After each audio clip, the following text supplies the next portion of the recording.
Hello, boys and girls. Greg from the Scary Spirits podcast here to make you another cocktail. This week's cocktail is the Vampire's Kiss. And as always, is the featured cocktail in today's episode. I'm going to start with a shaker with ice. To that, we're going to add 3 ounces vodka.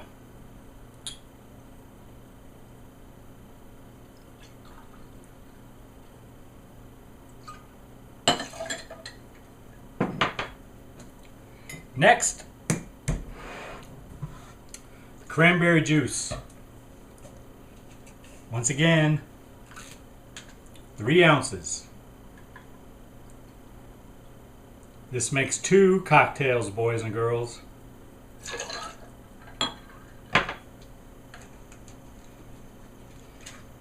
One ounce raspberry liqueur.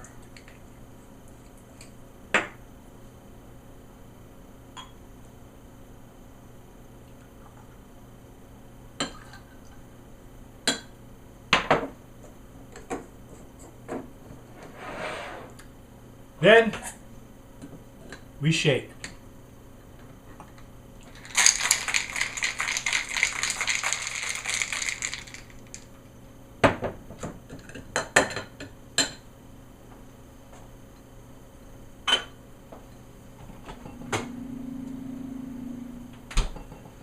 We take our martini glass, which we have rimmed to make it look bloody. I used simple syrup and red food coloring. I'm going to strain our cocktail in there. Once again, this makes 2 cocktails, boys and girls. Then we're going to top with sparkling wine or champagne.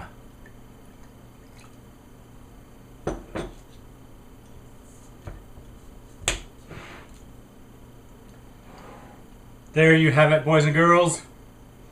The Vampire's Kiss.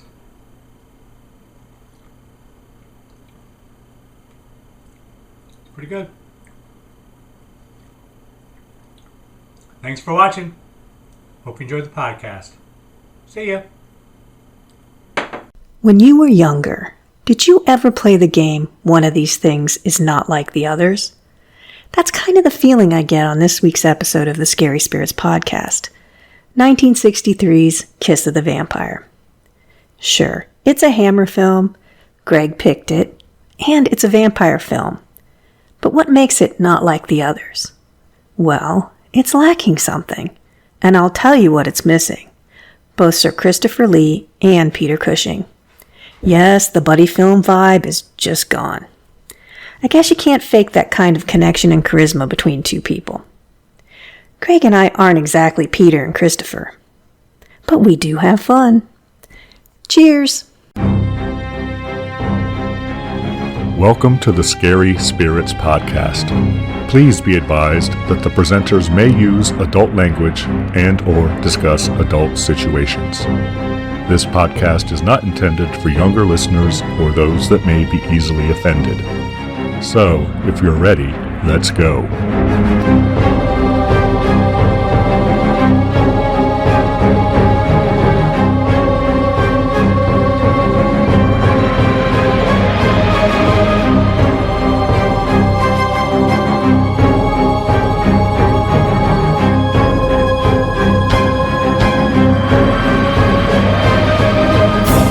Hello, boys and girls. I'm Greg. Hi everyone, I'm Karen.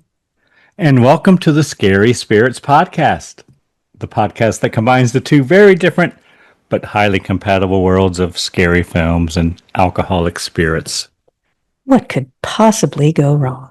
Indeed. How are you, Karen? I'm doing great. How are you, Greg? I'm good. Thank you for asking. It is what we do. Why are you good? Nice hot weather for thirsty work? Yeah, yesterday. Today was, all about the TV and whatnot. Oh, it's football season. Greg's going to lose his dollar. I'm a high roller, Karen. I bet $5 every bet. Man, you are on fire. And yeah, I lost $5 a day. It's been known to happen. Yeah, but enough. Karen, was this film my choice? It was. What film did you choose for us, Greg? The film I have chosen is a Hammer film from 1963 called Kiss of the Vampire.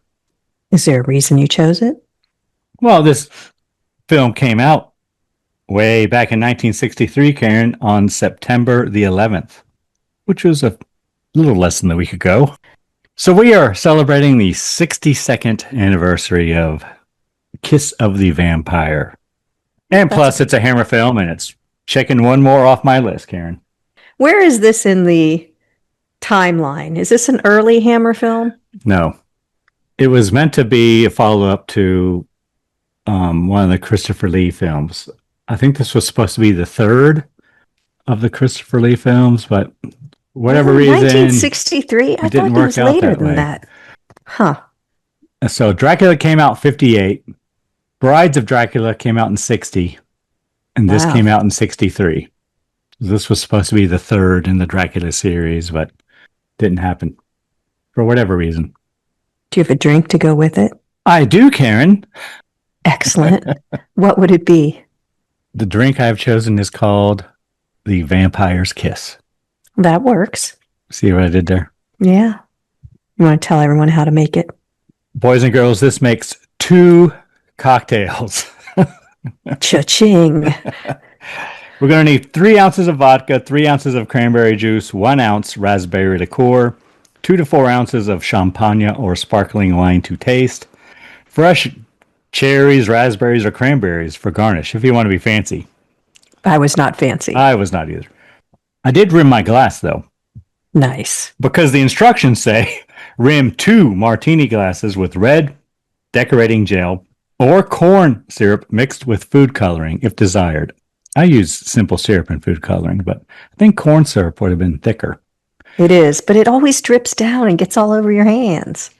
Place the glasses on a plate and set them in the refrigerator to chill. Did you chill them, Karen? Oh, that might be my mistake, actually. I put mine in the freezer for a minute or 2. Fill a cocktail shaker with ice, add the vodka, cranberry juice, and raspberry liqueur. Cover and shake for about 30 seconds or until the outside of the shaker has frosted. Strain the mixture into the chilled glasses. Top off with champagne or sparkling wine to taste as desired. Garnish with a skewered cherry, raspberry, or cranberry. I like how these recipes don't think that we're drinking alone. You know, they have such optimism. This makes 2. They don't half the recipe and, make you double it for your party of... I know. They could have easily said 1.5 ounces, 1.5 ounces, half an ounce. That's what I'm saying. They're very positive. And I almost did that when I was making the drink for the YouTube channel, Karen. But no, I made the full recipe, so I have more in the fridge. When this evaporates, I'll have more to go to. Well, see, it's a win-win. Either you're drinking with someone, having Which a good we time, are. having good time, We Charlies. are. We're drinking with someone. We're not drinking together. alone. No. We're not. No. You, me, and all of these listeners. But I just always think it's funny. Makes 2. I just like the optimism. That's all I'm saying. Yeah. And for you, it's just extra vampire kisses. And what could possibly go wrong with that? What more could I want? Right. Should we give our friends and listeners time to make their own 2 servings of Vampire's Kiss cocktail, Karen? Double it up, people. Double it up. Absolutely. One for you and your partner, or Your significant friend. other, or whatever. Your neighbor. Yeah. Invite people over. Socialize. Hold on.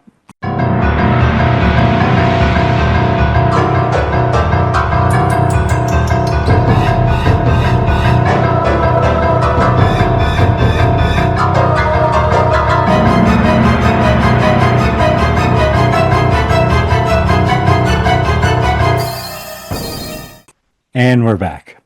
Yes, we are. Karen, might you have a brief synopsis for us of this movie from way back in 1963? I'm not even going to ask. Go on, you. tell us all a story. In Bavaria in 1910, a young couple on their honeymoon travels find themselves in a remote village whose mysteriously subdued inhabitants live in terror of the vampiric residents of a nearby castle. Thank you, Karen. We are a match. Vampiric. Did I say that wrong? No, that sounded right to me. I probably would have said vampiric. But maybe not. It doesn't sound right. No. All right, Karen, tell us everything you really enjoyed about this film or were pleasantly surprised by. I will say it's an interesting storyline. It kind of brings to the forefront this whole thing where one wrong turn or one different turn in your life can make a huge difference. One decision, because they're traveling. Of course, the woman can't read the map. That's just crazy talk. Well, there are films called Wrong Turn, Karen. Well, okay, but I haven't seen it in a vampiric film. I haven't seen that before in this kind of movie. So I thought, it's different. Kind of gets them there in a different kind of way. You always have to come up with a reason that they're in the area or whatever. So I thought that was clever. Sets were good. Clothes were good. It's a Hammer film. Acting was fine. I don't really have a lot more to say than that. I didn't hate watching it. It's okay. I'd never seen it before, so it's nice to check it off the list. Do you have anything that you really liked about it? Well, it has all the Hammer stuff. That's the first thing I wrote. All the Hammer stuff. You got your beautiful sets. You got your beautiful clothes. You got your makeup and your hair. And I think their makeup and hair was a little better in this one, too. It didn't look as 70s to me. The characters didn't really have the sideburns and the grooviness about them. It looked a little more authentic to me. True. Is the main character, Marianne, is she a Hammer glamour girl? She is, Karen. She's beautiful. I will say that. That's another plus. Also, I wrote the acting is good, which I guess is a Hammer thing, I guess. Usually they are pretty good. It's usually up to par, I would say. It's not distractingly bad, usually. No. Yes. Jennifer Daniel was on page 48 in the Hammer Glamour book, Karen. We need to do a giveaway of the Hammer Glamour book. No, we probably should. That's where she starts. Oh. So I haven't looked her up, so bear with me here. Jennifer Daniel. She did this film and she only did one other Hammer film, and it is one we've already done, The Reptile. Oh. She's a cute girl. She has one page and one full photo in the Hammer Glamour book. So she does not have near as many as Veronica Carlson. Yes.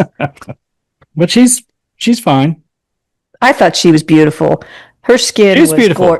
Gorgeous skin. She looked like she was glowing. She looked like she had an Instagram filter on her the entire time. I mean, she just very pretty, very big eyes, just easy to look at in the film. I like her better with short hair. I'll say that because I have two photos over here in the Hammer Glamour book, Karen. One from this film, I believe. Well, I'm sure it is. She's in the white dress or something, and her hair's done all like it is in this film. And another one where she's got like a short of a Dorothy Hamill kind of thing going on, a bob. I don't know. What do you call that, Karen? I don't know what it is. And I like her better that way. She played a newlywed in The Reptile as well, Karen. She was Valerie Spaulding, whose husband inherits his dead brother's cottage. Yeah, so she was one of the main characters. Yeah. So I interrupted you. What else did you like about it? I distracted you with Hammer Glamour. You did. So easily done, boys and girls. I specifically wrote the fangs, but I think the special effects were pretty good. I mean, they were pretty good. I thought the fangs were good too. Yeah. Not bad. Not bad. They were probably, I don't know. What do you call it? What do people use now for implants? Porcelain? Porcelain, yeah. Yeah, they look good. I made a note at one point that the main vampire has better teeth than Christopher Lee does. Because we see the teeth all the time. Yes. And it's a different story. It is kind of interesting. it comes back around in other Hammer films, kind of the same kind of thing. But this was the first one that Well, and the I think gaslighting went and into that whole cult like thing and whatnot. but everybody together, the whole village gaslighting him at the same, I mean, it's a very small village, let's be honest, but it makes you think And I was that you would start to think that you were going crazy, right? Yeah, because because everyone's telling you. gaslight him in the beginning. No, but I'm saying, but once it moves Usually past that's what happens. We're like, oh no, you don't want to go up there, sir. well, that's not gaslighting. You know what I That's mean? the truth. Yeah. But I'm saying he comes back. Everybody tells him he doesn't have a wife. He goes to show him that he does, show him the clothes. Like everyone's in on it. So they've convinced they've terrorized the town, whatever. But it's just interesting to think you wake up after a drunken stupor and everybody's telling you, you didn't come with anybody. Get out of our house. You don't. And then you get back to your hotel room and your partner's stuff is all gone. It would be really weird, I think. I have no idea what that feels like, Karen. Waking up after a drunken stupor. Oh, I was going to say. There's some stories there, but. Oh, I got stories, Karen. Not enough time now, Greg. We only have an hour. Oh, okay. But that's all. It's fine. It's a Hammer film. I'm not It's mad. fine. I Like think you that, said. it's fine. Anything you did not enjoy, Karen, about this film? Anything that really pissed you off? Because that so easily happens. I think I would have liked this film better if I hadn't seen the Christopher Lee, Peter Cushing dynamic, because it lacks that charisma. It's fine, but that's lacking through the whole thing, I think. Everything is fine. Everybody's good. Everyone's kind of on the same level, but I can't think of the right word, and the only one I can come up with is charisma. There's no razzmatazz. Like, I don't know. I missed it. Yeah, I saw stills of this before I watched it, especially of the vampire, Dr. Ravna. And I thought, okay, he's got the whole Widow's Peak thing going. No, all right, this is going to be okay. But no, he doesn't have the it factor. Yeah, he's fine. And I think if I had watched it before I watched all those others, I probably would have thought it was better. But you can see it's missing in this film. You can kind of feel it as you're watching it. It's just not there. That dynamic, just the smoldering of Christopher Lee. I don't believe I don't believe Dr. Ravna could hypnotize a young maiden. No, not the same way. I think it's very slow. It takes everything happens in the last 6 minutes or something, really. Besides the gaslighting, I like it that there's storytelling, but there's a long setup through the whole thing. And I think the professor who knows what's going on isn't showcased enough. The Peter Cushing role, could have had a little bit more info. It didn't give us a lot of lore or anything else that usually goes on in these types of films. And I like that part of it, where they're telling us things about vampires. They do a little, but it's not the same. And I thought some of the bats at the end were a little... But 1963, can I really complain? And that's all I have. Is there anything you didn't like about it? What year did The Birds come out, Karen? Kind of the same time period, because... Yeah, but what's the budget on these two films? Because Hammer intentionally waited to release this in the States so it would not be up against The Birds. And The Birds it is what it is, but it's good for comparing it to this in 1963. The Birds is, oh my God, that's like fine cinema. Well, it is fine sorcery. Cinema. Where did you find that sorcery? That's true. You mean the actual birds? Yes. Yeah. Agreed. I think it was smart of them to wait. Anything else didn't like? Pissed you off? It's kind of like, did something piss you off in this film, Greg? No, but no. What did you not like? So the first thing I wrote, Karen, of course, is because we get it in like the first minute, is hammer blood. Yes. But yes, it's bad. And I must have not written anything for quite a while, because the next thing I wrote is This is really slow at the beginning. It takes a while to get there, just like you said. The main character, the character who plays Gerald, do you have a mole in like his right I don't eyelid? know. It did. Or some, not his eyelid, but the bottom of his eye. There's like a mole right there. Something was there. Eyelashes. I thought it was a bloody spot in his eyeball at It first. was distracting. I know. Yeah. It was distracting to me. And the last thing I wrote is bats. They're rubber bats, Karen. Yes, they are. And some of them, they make the attempt to make them flap their wings. But didn't you feel it's a rushed ending? Don't you think? Only because it started so slow. Yeah, I guess that's true. It's just Didn't have to start that slow. nothing's happened. I mean, it's okay. I mean, we get it. Yeah, they're newlyweds. They love each other. All right, let's go. Right? Well, and then you had the whole. I mean, it's yeah, and everybody's creepy in it, and you think the one guy, Carl, playing the piano, and she's sort of mesmerized by it. And it's just like, he looks so creepy. I would be like, I am never coming back to this house ever. But, they just. Apparently she likes music, Karen. A lot. Musicians. You know how it is. I do know that. Musicians. People talk, you hear things. But that's all I wrote. But you miss the Peter Cushing, Christopher Lee dynamic. I mean, Didn't you think it was noticeably absent? I wasn't mad at Professor Zimmer. I don't think he's in it enough, though. I think He was cool. I liked him, though. I think they should have utilized him a lot more. He's better than Dr. Ravna. Yeah. Yeah, you can tell from the very first time you see him, he is serious business. Anything else, Karen? No, that's all I have. All right. What kind of cocktail rating do you want to give this film from way back in 1963? I would give it a 4, but you can give it a 3 Karen. if you want. It's not a 4. It was boring kind of for a while. And for a while it was, yeah. And I think we've seen better 3s, but it's fine. 3 is fine. It ain't Elvira, Mistress of the Dark. But Elvira is a different genre. Elvira is camp to be camp. It's almost bad because it's supposed to be. This isn't bad in any stretch. It's just not as good as some of the other Christopher Lee, Peter Cushings that we've given 3s to. That's true. That's what I'm comparing it to. Right. I agree with you. If Four cocktails. You've convinced me, Karen. Ooh, I'm going to shut up then. You remember this. Good night.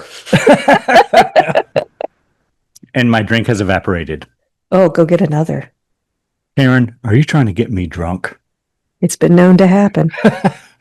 I don't need much pushing. Not when you're talking to me. All right, 4 cocktails, Karen. Do you have a review of the time?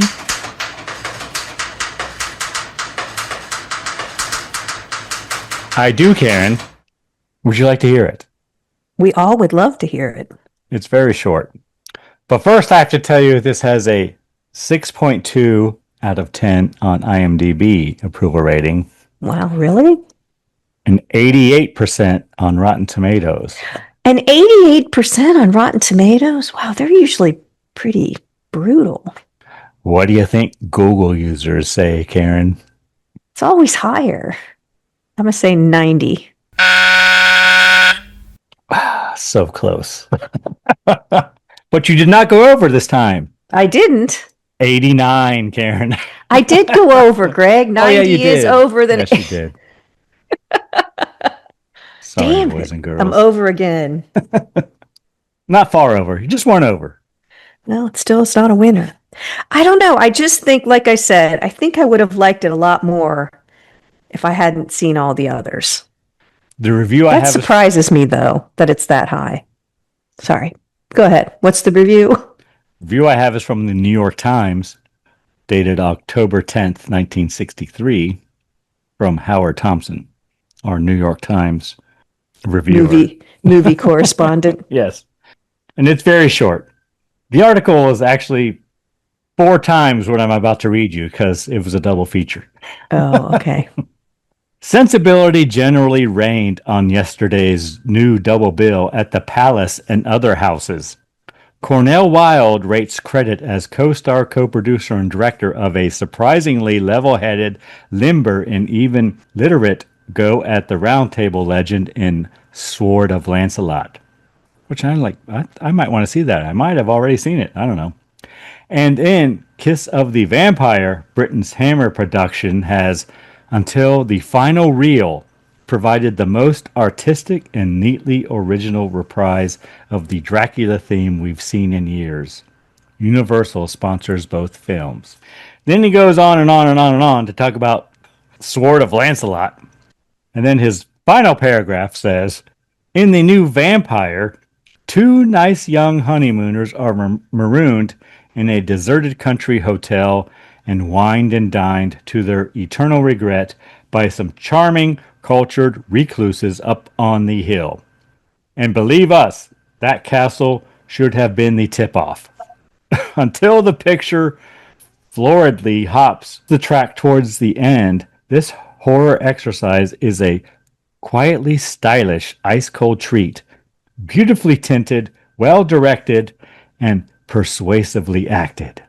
So he didn't have anything bad to say about it, other than But I think it he took a hints while to get there. that, and I think this is one of those films where it would almost be better if the cult got her and the guy ends up in an insane asylum talking about the wife that he thought he had or something, and then you walk out of the theater kind of with your mind blown. I mean, I know that 1963 isn't really when they're going to do that kind of thing, but that's the kind of ending that would have made this film really good. They get her, he loses his mind because everybody just gaslights him and that's it. I think that's more of a way that you would leave the theater really thinking about it. I agree, and that gives you sequel potential as well, Karen. Well, if they make another turn, well, yes, eventually, yeah, they could come back and try to rescue her or whatever. But it would be more impactful if that's how it ended. I agree. All right, Karen, before we go into it scene by scene, have you chosen a film for next week for us to review, or is this our final episode? Well, after this movie that I've picked, it might be. All right, Karen, go on. What film have you chosen? I've chosen a TV movie from 1993. A TV movie? Called Body Bags. I wasn't aware that was a TV movie. I think it is. Any reason you chose that body of work, Karen? Well, if you're going in order, the podcast for Body Bags would come out on the 24th, and Mark Hamill's birthday is on the 25th, and Mr. Hamill is in the film. Oh. At least I hope he is, because that's why I picked it. Never seen it, never heard of it. Just looked for something that he was in. Okay. It's apparently 3 short stories, so it's a anthology kind of thing. Yes, here, and you do like those. So I do like them. It's from John Carpenter. It is. He is in it. So there you go. Right again. He's in the 3rd story. But he has top billing in the 3rd story, so it's got that going for him. Well, I do look forward to that because I do like horror anthologies. Hopefully they'll try to tie them all together and somehow. I don't know if they do, though. Well, hopefully they do. I have hope. Karen, do you have a cocktail to go along with Body Bags starring Mark Hamill? You said that very forcefully. I do, and it's from cocktailbuilder.com, and It's called The Body Bag. And you'll be thrilled, just like I was, to find out it's a shot. I do love a shot. Do you? I didn't know that about you, Karen. Yeah. Oh, I see. I see what you did there. Yes. You're going to need 3/4 of an ounce of Jägermeister and 3/4 of an ounce of cinnamon schnapps. And that's it. Pour the Jägermeister into a shot glass and fill with an equal amount of the cinnamon schnapps. So you can do an ounce and an ounce. You can do whatever you want. Yeah, I got a 2-ounce shot glass. That's what I'll do. There you go. Awesome. Called The Body Bag. Is they giving you a reason why it's called The Body Bag? No. Oh, okay. Although I'm guessing if you have one too many, it's where you're going to end up. But Or you wish. yeah, you might wish that the next morning. All right. Are you ready to get into Kiss of the Vampire scene by scene, Karen? Yeah, let's do that. All right. Kiss of the Vampire. First, Karen, where did you watch this film? I watched it on YouTube. Oh, I watched it on archive.org. So we both watched it for free. We're getting cheap. Look at us. We're smart. Well, It is available on Amazon as well for your whatever usual $3.99, whatever the hell it is. Amazon gives it a rating of 13 plus because of violence, frightening scenes, and alcohol use. Film starts and we hear a church bell and lots of Latin, Karen. starting off strong with a funeral carrying the casket through the woods. And I wrote down, I said something domino, but all it wrote is domino. So I recognize that Latin. I think it's Year of Our Lord, right? Yeah, probably. Something. I try not to listen. Sonny Domino or whatever. Anos, isn't it? Anno Domino. I assume. AD, right? Year of Our Lord. Black Sabbath just put out a box set not long ago called that. So there you go. And they're putting a casket in the ground. It's a funeral. A man watching from afar. He approaches and he grabs some of the holy water as the priest is doing it and throws some himself. And then he asks for the shovel by gesturing with his hand, right? Mm-hmm. And he puts the shovel through the casket, breaking into it. Mourners all scream. Blood comes out of the casket. And we zoom in and I wrote, that looks like cardboard. But we see the vampire teeth. But then we see the face of a woman with fangs. And the fangs are good. Just the texture of the lid of the casket looks like cardboard to me. But we don't know who he is. It's the kind of things I notice, boys and girls. Well, you're a builder. Yeah. There's more to come. Of Halloween props. But he's off on the upper... We don't know who this is getting buried. When you think about the story, it doesn't make a whole lot of sense. Because it's a cult. It sets the tone. It sets the tone. It sets the tone, but his daughter was taken by the cult. The innkeeper's daughter was taken by... And they're all up at the castle. So who's the... And they're all vampires. Not to spoiler alert. But why did this one... Who is the... It's just... When you go through the whole story, this doesn't make any sense. I felt like this was his daughter. But it's not, because we... Oh, maybe it was his daughter. No, we see the innkeeper's daughter. Yeah. Up there later. Okay. Maybe, but how did he know? It's just weird. But it's effective. I will give it that it's effective, but I couldn't fit it into the story very well. Then we have credits. But he basically stakes her with the shovel. Yep. Then we see a couple driving through the woods. They're not in a carriage riding through the woods. They're in a car, a motor vehicle riding through the woods. They're in 1903 Didion Bouton Q. Wow. I know, right? I didn't look that up. But I looked up when was the first automobile invented? Yeah. And where? So where do you think? You're going to know where. I don't know where. Germany. The first automobile was invented in Germany by Carl Benz in 1885. All right.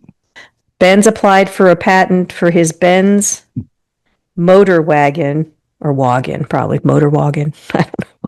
A vehicle powered by an internal combustion engine, which is widely recognized as the world's first modern automobile. Yeah. It was built in 1885, patented in 1886, and publicly unveiled in July 1886. So patented in January, unveiled in July in Mannheim, Germany. I don't know if he's part of Mercedes-Benz. I'm sure he is. But anyway, there you go. But this is a 1903 vehicle, which is actually in like some museum in England. And they lent it to Hammer for this film. That's pretty cool. That takes place in 1910, right? Yes. So it's a 7-year-old car. Yeah. That's pretty old for back then. then. Researching the vehicle, like the museum's website is one of the first ones that popped up with this very vehicle, which is interesting. So how'd you find out what it was? Did you know, or did you say what car was used in Kiss of the Vampire? No, I looked it up. Oh, okay. But you know what that car went for brand new in 1903? Oh my Karen? God, they know that? Yeah, well, of course. What it went for brand new? $100. It's sticker price. How much would you pay for that car? $100.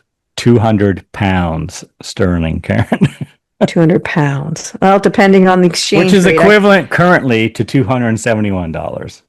Currently. Yes. I could have been close. Mine didn't have a radio. I'm going to call it a win.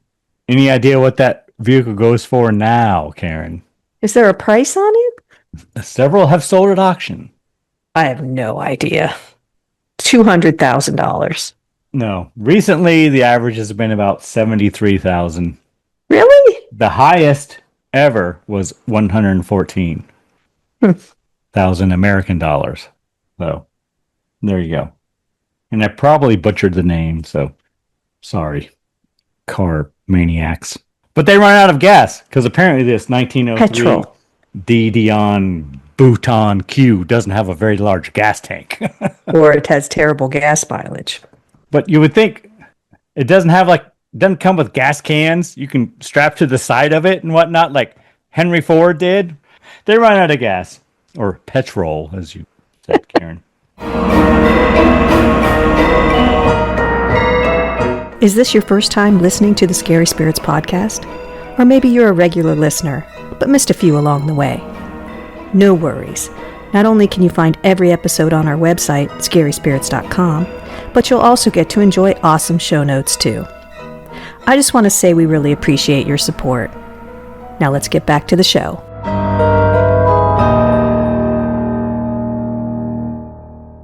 Gerald leaves Marianne in the car and tells her, "You will be quite safe. I'll go get some gas." She says, "Let me go with you." No, you'll be fine. In 1910, Karen.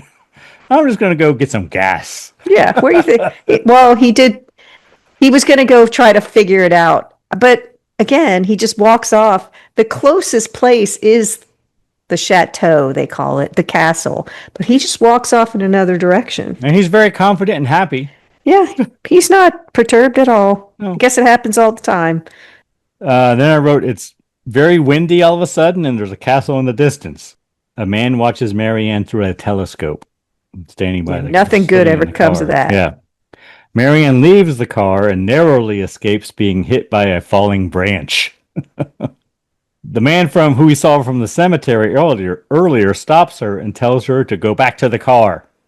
I don't know why he doesn't go stay with her, but whatever. I do say Gerald wanders off, cool as a cucumber, off to find some petrol. But yeah, so somebody's watching her. She does get afraid because it starts to get very windy, and he just tells her, "Go back to your car." I don't know what the car is going to do to protect her. It's not covered or anything. It's 1903 car, boys and girls. It is totally open. It's like a go-kart. Yes. A fancy go-kart. I don't know what it's going to do but she does Doesn't go even back. have roll bars like Jeeps do now. And when she gets back there, she runs back. So he doesn't go with her. Like you said, she's beelining for the car. She runs right into Gerald. Gerald arrives. He has brought a man with a horse to tow the car to the local village. I thought that was kind of funny. Old-timey tow truck. Wind up at the Grand Hotel. And a shutter is banging in the wind. It starts raining. They ring the bell of the hotel. A man lets them in. Everything in the hotel is very dusty. Yeah, that's a little overdone, but yes. So no one ever comes here. Yes, no one has been there in a very long time. All the furniture is covered in sheets. When they're removed, there's dust. The sign-in book, dusty. Everything's dusty. Anna shows them to their room. The man who we learn is Bruno enters with their luggage, and he has figured out they're newlyweds because there was rice in their mixed with their suitcases. Yeah, so they couldn't have come very far, right? But Bruno tells his wife, Anna, that they must do everything to make their stay special because they're newlyweds, Karen. Yeah, he seems like a romantic. He's like, let's just forget everything. Of course, I didn't know what they were trying to forget, but let's just let it go and let's show these youngins a good time. Gerald watches out the window of the room as a coach arrives with a letter, and Gerald and Marianne kissy face. There's a knock at the door. The letter that arrived is for Gerald. It's a letter from Dr. Ravna, and he invites them to dinner. This is the moment when you're watching the screen and you think, don't go. Like, don't go in the basement. Don't hide in the basement. Don't go. But it's fancy and they want to go. And the innkeeper's like, oh, you should definitely go. My wife's food sucks. Go to dinner. You think he was in it from the get-go? I don't know. It kind of seems like it. And because his wife is crying, like she stays in the background. It's like she doesn't want any part of it. Coach arrives to take them to Dr. Ravna's chateau. They enter, and I wrote, is that a wooden statue of a horned butler? What is that they're looking at? It's like once they're inside? Well, a carved wooden thing. It almost looked like a butler devil with horns. Yeah, it looked like a devil. That's holding a plate, like yeah. Well, serving. Come eat of the deliciousness that we have to offer you. Live deliciously. Yes. Dr. Ravna enters and introduces himself. Another girl watches from the stairs. He introduces them to his family, his son Carl and daughter Sabrina, right? Sabina? Sabina? Sabina? I don't know. It's very fancy inside. So it's kind of rustic outside, and inside it's very fancy. But Gerald wants to know, how did you know about us so quickly? I thought this was funny. He's like, oh, I was spying on your motor car with my telescope. On your wife. Yeah. Well, as you do, Karen. You hear a car, you go to your window and pull out your telescope. Really? Because I just turn off all the lights and say, please don't come to the door. Shh, be quiet. So then we see the woman from the stairs in a cemetery. And she as they all go into the music room, this young lady who was on the stairs escapes out the front door. So it almost looks like she's escaping or something, but she's not. She goes to the cemetery.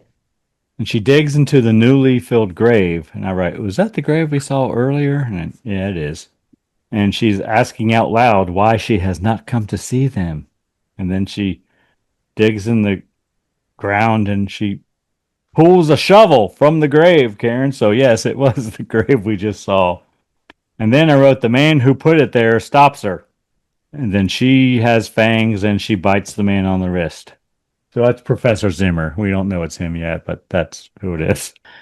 The girl goes back to Dr. Ravna's chateau. Dr. Ravna tells Gerard and Marianne that he was a scientist and he made a mistake in some, experiment, as you do, Karen. As you do. And he was shunned or banished from his hometown. Yes, that's why he has to live there. Does that sound like a pretty serious mistake, Karen? You would think he would throw up a red flag, but no one seems to mind. Then Carl plays the pianoforte, a composition he composed himself, apparently. Is it a good composition? Because I had a little trouble with it. Is it good or is it? I had no issue with it. Okay. It just seemed, my mind is very simple and I like a steady beat, and when you don't have that and I can't. Were you hypnotized like I was not Marianne hypnotized. Was? No. But she seems rather enthralled with it all, Carl and the music. Dr. Ravna serves Marianne absinthe, ? I wrote. He's already served them one drink, but now he's giving her absinthe and Gerald wine, it looked like. Port, probably. Whatever. It's a red liquid, but she gets a green liquid. Yeah, they're getting different things. But they don't seem to notice because Gerald is off over with the doc and Marianne is just enthralled sitting with at Carl. The piano, yeah. Yeah. Cut to the bitten man, I wrote, tending to his wounds. He sticks his hand in a fire to cauterize the wound. Well, first he uses alcohol. He pours alcohol on which causes his hand to burn when he sticks it in the fire. Yes, like, wow. Okay, so I was curious if you should clean wounds with whiskey or other forms of alcohol. Well, shit, yeah, Karen. Well, actually, no. I At least don't believe that. Well, if there's nothing else, yes. Like if that's all you've got, then yes. If you're out somewhere and there's nothing else to help you, sure. It says, and again, I'm not a doctor, so I'm doing quick searches on the internet. So this could all be, it's corn alcohol, right? It's like so. This could be all wrong, but this is what I find in my 10 minutes of looking it up. Wounds should not be cleaned. But you are a doctor. Not that kind. Wounds should not be cleaned with whiskey or other forms of alcohol, as it can damage healthy tissue, delay healing, and potentially increase the risk of infection. While alcohol kills germs on intact skin, applying it to an open wound is not recommended because it can be irritating and hinder the natural healing process. The best practice for cleaning minor wounds is to gently wash them with cool water and mild soap. Well, this isn't a mild wound, Karen.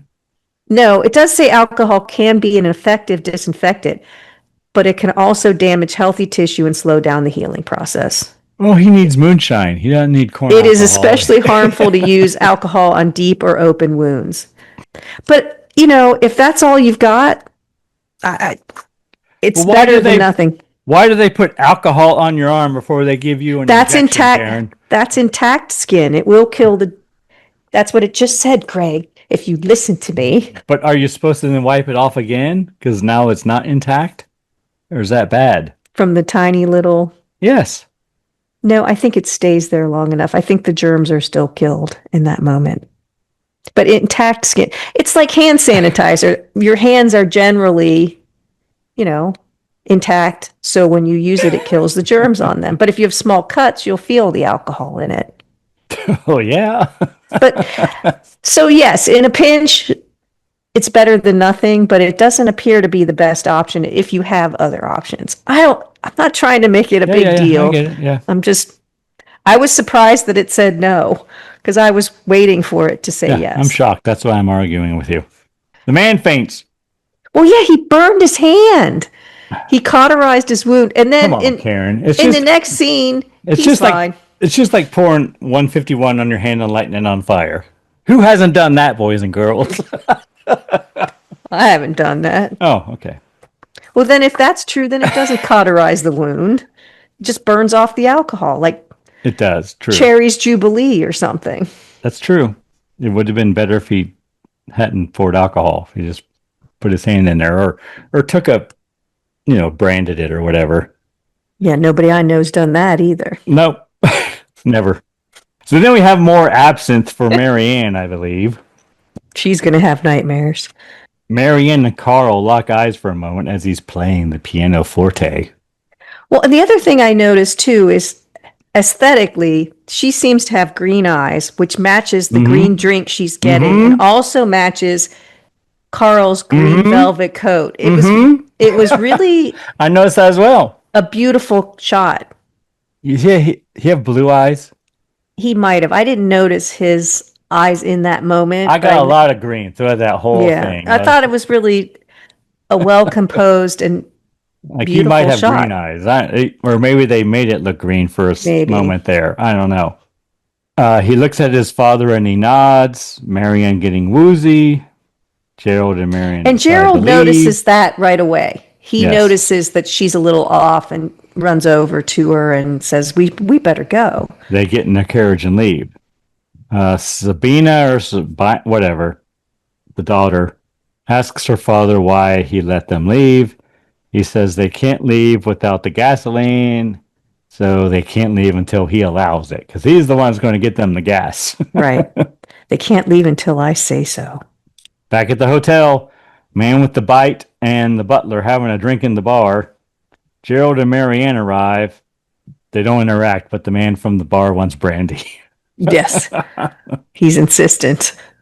Gerald and Marianne hear a woman crying from one of the rooms. I guess it's Marianne. Yours or Yeah, they go up. They're going oh, up they to their both go room. up. Yeah, Yeah, because they're going up to their room. The door is ajar, and they look in, and it turns out it's Anna, the maid or whatever she is.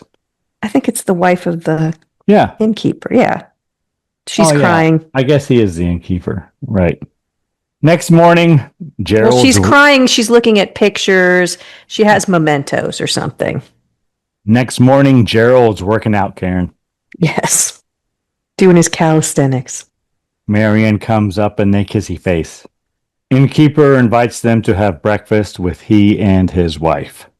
Next thing I wrote is Marianne discovers something odd about the china, and I'm like, oh no, it's the extra place setting. Yes, I thought she saw something on it also. I did too, but no, it's the extra place setting, I think. That the wife still continues to set a place for the daughter. Then we cut to Marianne looking at the photo that Anna was looking at when she was crying. I guess she snuck up to her room. Gerald enters. She shows him the photo. It is the woman we saw earlier digging up the grave. So that is Tanya, right? Oh, is it? See, I didn't put that together. So see, it's not Tanya in the casket. No, it's not Tanya, because Tanya is the innkeeper and his wife's daughter. That's right. Okay. I'm so confused. But yes, you're right. So then we see, I wrote, the guy who got bit enters the hotel, because I still really know his name. It's Professor Zimmer. Professor Zimmer, that's what I wrote next. Gerald tries to ask him why everyone acts so peculiar and why no one comes to the hotel. Professor Zimmer tells him not to ask questions of anyone in the region. See, he should have told them what was going on. I mean, I guess they can't leave, but he could have told them how to protect themselves. They don't even wear crosses to the ball or anything. No. He just lets them go. So next we have Kyle and Sabina arrive to the hotel. Carl tells Gerald that the guests won't be there till Sunday. He's very apologetic. But I think it's Thursday now or something. But they invite them to a party their father is having Saturday night. It's a big to-do, apparently. They talk about the party as Professor Zimmer enters. Well, of course they're going to say, we don't have anything to wear, because she said that when they were going to go to dinner. But they said, oh, it's cash. And this time, we don't have anything to wear. No worries. We have clothes that will fit you perfectly. Professor Zimmer enters. He and Carl lock eyes. Professor Zimmer says the weather is improving. It's getting light out. I know, that was kind of funny. And Carl and Sabina's like, we have to go. Right now, out the door. Good day. They run, literally. Professor Zimmer knows something, I think, here. Yes, but again, he just lets them go, like lambs to slaughter. I know. And they talked about Carl and Sabina talk about the weather when they arrive. But yes. So it's like a little thing. But so then Gerald and Marianne are all dressed up and ready for the party. Anna cries. Marianne asks if she had a daughter. And she says, why do you ask? It's not true. Whatever. Carriage arrives to take them to Dr. Ravna's party. And they do look very nice. He's in a tux and she's in a beautiful red gown. Professor Zimmer warns them to be careful as they're getting in the coach. Or especially Marianne. Yes. But they just say, oh, he's a drunk. Masquerade party, Karen. Okay, yeah, hold on. So, masquerade balls originated, you'd be surprised to hear, or not, 15th century Italy. I thought they were not originally in Italy, but as exclusive... I was thinking France, but whatever, same diff. I thought I saw somewhere else that they moved to Italy later, but this is what I have. They originated in 15th century Italy as an exclusive Renaissance celebration before becoming a public anonymous carnival tradition, most notably in Venice. The anonymity of the masks allowed attendees to defy social and class boundaries, creating a playful and intriguing atmosphere.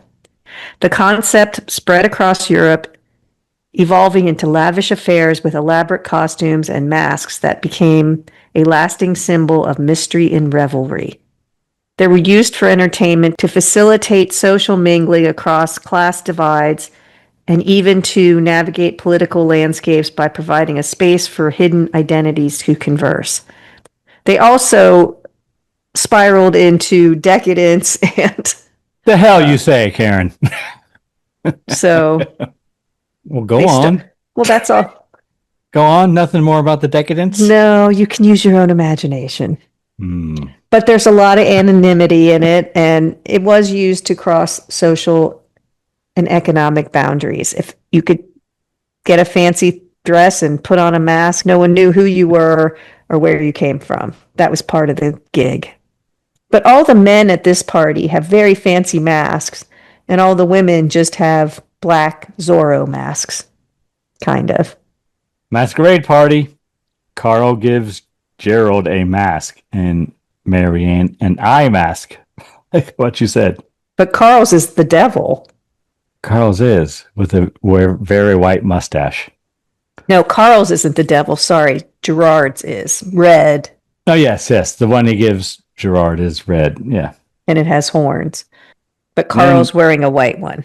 Carl and Marianne dance. And dance. And right here is Karen is where I set the speed to 1.25. I got to get through this film quicker than what it's going. Like I was over it by now. Well, it's not moving along, right? And they dance and dance and dance. They do dance for a long time. Everyone watches. Oh yeah. My God. At first they start in the crowd and then the crowd separates and they're dancing alone.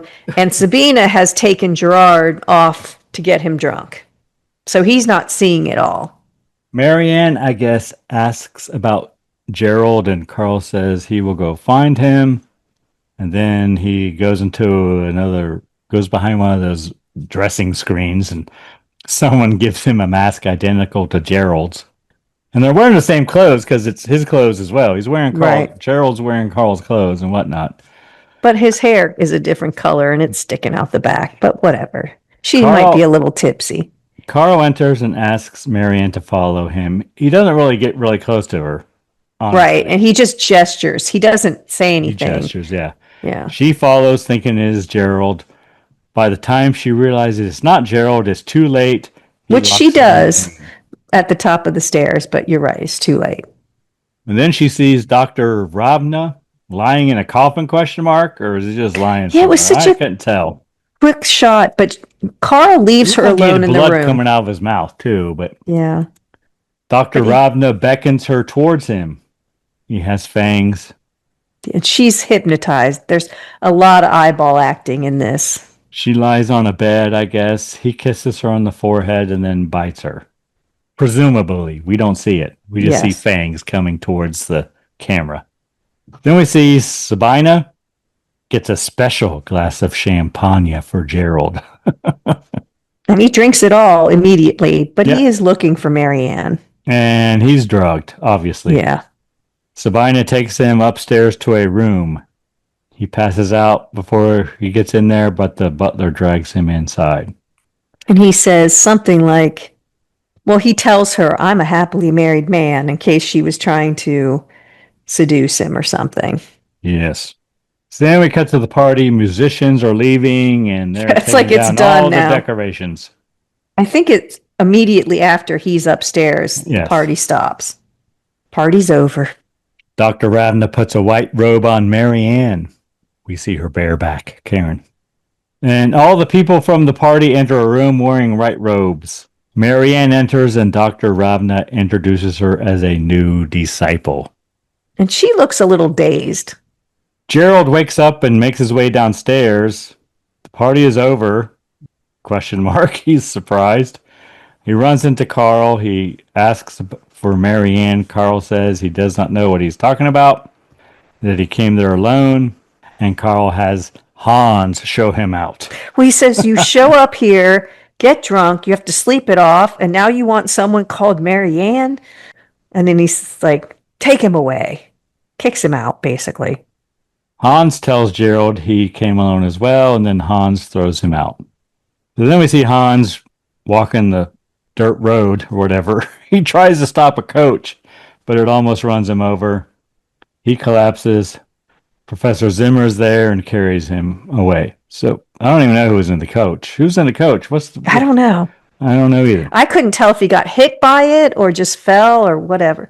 But seems that Professor Zimmer walks the streets around there because this is the second time he's at the right place at the right time.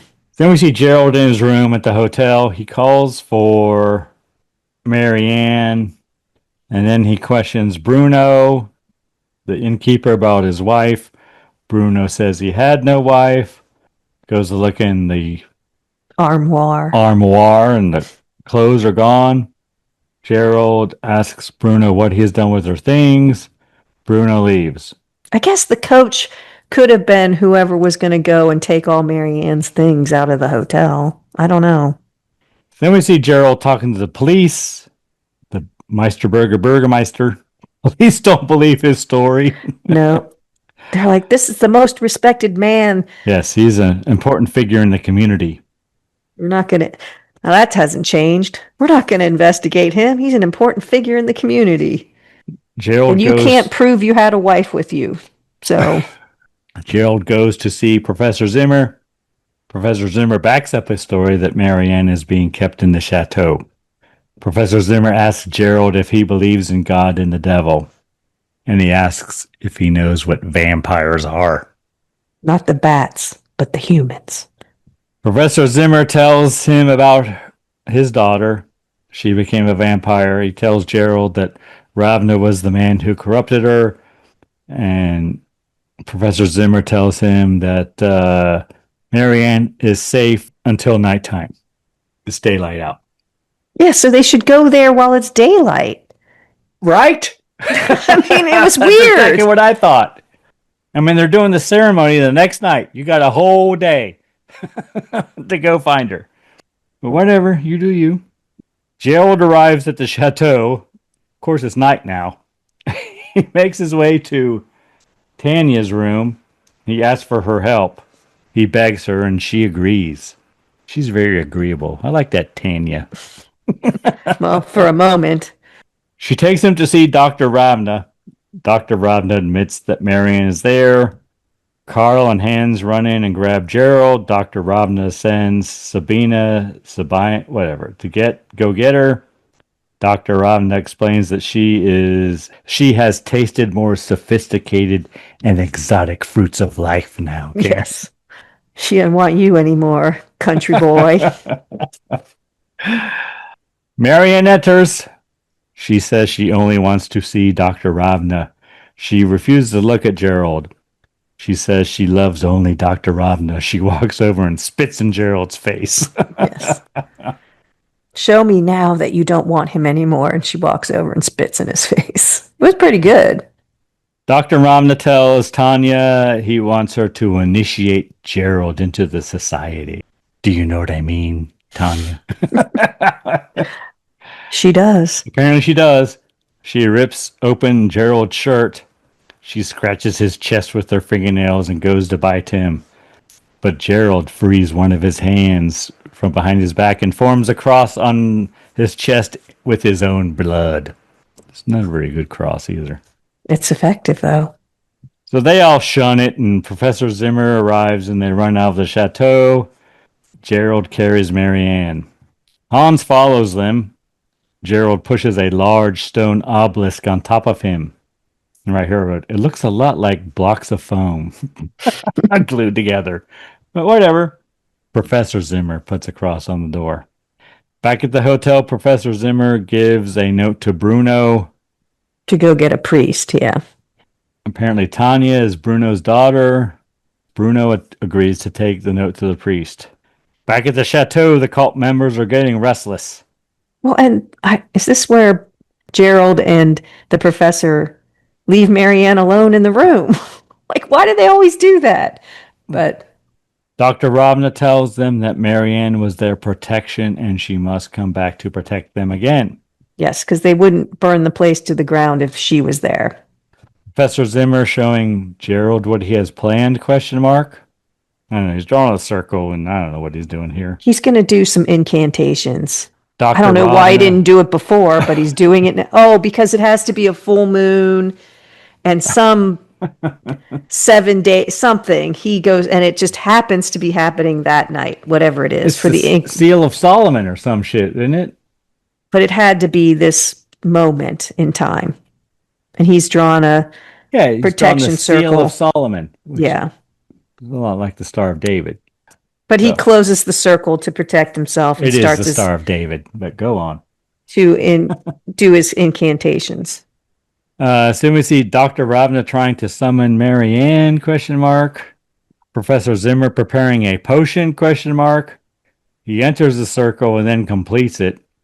And then he reads an incantation while he's engaged in all that shit because, It's intense. Yeah, Gerald sneaks away.